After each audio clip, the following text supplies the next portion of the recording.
Selamat datang, Infolami adalah Infinix Hot 50 dan hari ini saya akan menunjukkan kepada Anda bagaimana cara mengimpor kontak dari kartu SIM ke perangkat.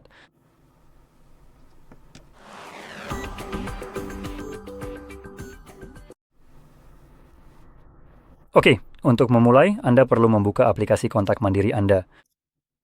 Saya punya aplikasinya di sini. Dan di terdaftar tersebut, Anda akan melihat semua kontak Anda. Sekarang kontak-kontak ini sedang ditampilkan dari kartu SIM saya. Dan Anda bisa dengan cepat mengetahuinya dari adanya ikon SIM kecil yang terletak di samping huruf kontak atau foto. Karena Anda bisa saja melihat huruf pertama nama atau ikon tersebut sebagai gantinya. Jika Anda menambahkan foto, maka yang muncul adalah foto, bukan huruf. Ikon ini biasanya akan tetap ada, tapi sejujurnya Anda tidak bisa menambahkan foto ke kontak yang ada di kartu SIM. Jadi intinya begitu. Sekarang kita akan lanjut ke proses impor supaya kita bisa menambahkan semua informasi tersebut. Dan Anda bisa mulai dengan mengklik ikon roda gigi di sini, lalu masuk ke menu impor ekspor kontak di bagian paling bawah. Saya akan mengkliknya, nantinya Anda akan langsung ditanya dari mana Anda ingin mengimpor kontak. Jadi pilihannya ada telepon, kartu SIM, atau penyimpanan. Dalam kasus ini kita akan memilih kartu SIM. Sekarang, namanya akan sesuai dengan provider SIM yang Anda gunakan. Jadi misalnya jika Anda menggunakan T-Mobile, maka akan tertulis T-Mobile. Saya juga tidak tahu kenapa di sini tertulis Mobile Vikings, ya sudahlah, pokoknya begitu. Sekarang kita akan klik pada pilihan itu, lalu akan muncul pertanyaan kemana saya ingin mengimpor kontak. Untuk saya saat ini hanya ada satu pilihan, yaitu ke telepon. Tapi biasanya Anda juga akan melihat akun Google di sini, atau mungkin sekarang juga ada Infinix.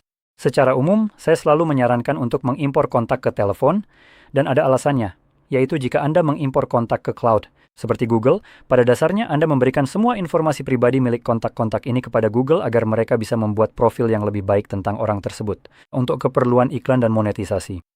Sekarang, karena Anda sebagai pengguna maupun orang yang datanya Anda masukkan tidak mendapatkan sedikit pun pendapatan dari data yang jelas-jelas dimonetisasi habis-habisan oleh Google, maka tidak ada alasan bagi Anda untuk membiarkan mereka memiliki data ini. Dan yang kedua, saya benar-benar merasa sangat kesal bahwa orang lain bisa begitu saja memberikan data pribadi saya kepada Google. Saya di sini berusaha mencegah hal itu terjadi, lalu seseorang mengimpor kontak saya ke cloud dan semuanya langsung terkirim. Nomor telepon saya, nama saya, dan informasi lain yang terkait dengan kontak itu sekarang pada dasarnya bisa diakses oleh Google.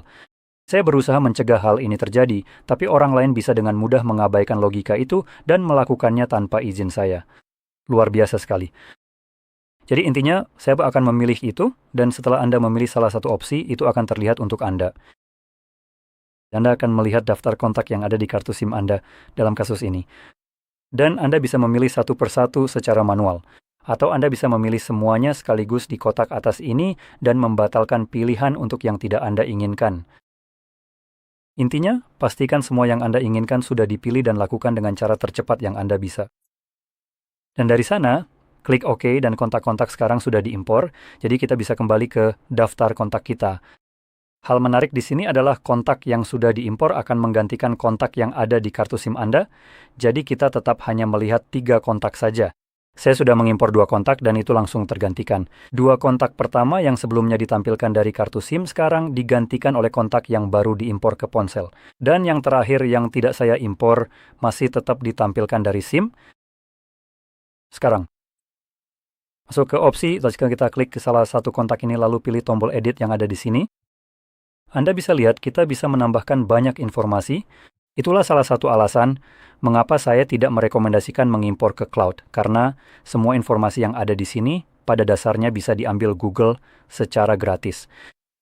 Dan informasi ini bisa berupa nama depan dan belakang Anda, nomor telepon Anda, yang bisa lebih dari 1, serta beberapa alamat email. Tanggal lahir misalnya, atau apapun. Anda bisa memilihnya sebagai catatan atau grup. Dan jadi Anda bisa lihat semua informasi ini akan tersedia untuk Google agar bisa dimonetisasi. Dan itu adalah banyak informasi pribadi, terutama dengan hal-hal seperti misalnya tanggal lahir, dan.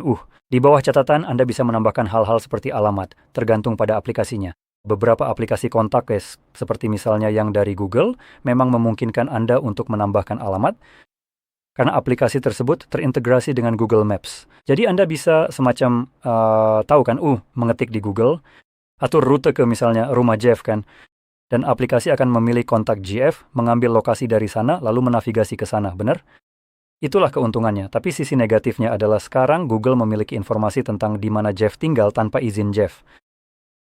Jadi ngomong dan membahas satu hal lagi, jika kita kembali ke daftar kontak kita, jika saya mencoba mengedit yang satu ini, yang masih ada di kartu SIM, Anda akan melihat bahwa saya hanya memiliki 2 kolom berbeda yang bisa saya ubah. Yang pertama adalah nama kontak, dan yang kedua hanyalah nomor telepon. Tidak ada kolom lain yang bisa saya tambahkan atau semacamnya. Jadi itu saja. Sekarang bagaimanapun juga, saya harap Anda merasa ini sangat membantu, dan jika iya jangan lupa untuk tekan like, subscribe, dan terima kasih sudah menonton.